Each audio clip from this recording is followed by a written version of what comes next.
آج supreme court کا فیصلہ ایک تاریخی آئینی اور قانونی فیصلہ ہے. انصاف کی جیت ہوئی ہے.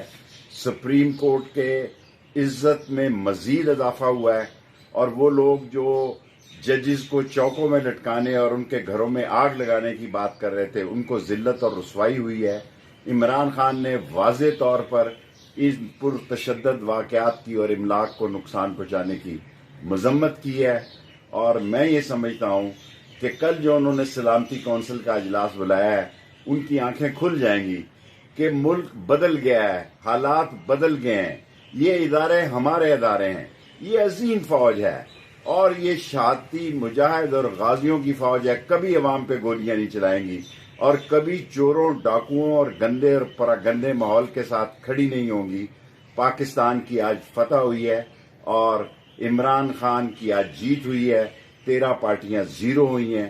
عمران خان ہیرو ہوا ہے اور عوام سے اپیل ہے کہ وہ پرامن رہیں اور اس ملک نے الیکشن کی طرف جانا ہے.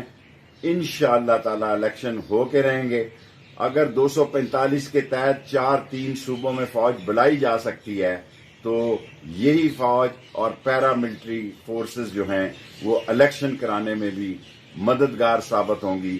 یہ انہوں نے خود اپنے پیروں پر کلہاڑی ماری ہے اور حکومت نااہل نالائق آج جو قدم ایک سال میں انہوں نے اٹھایا ہے یہ ان کے گلے پڑا ہے. ان کو رسوائی ملی ہے.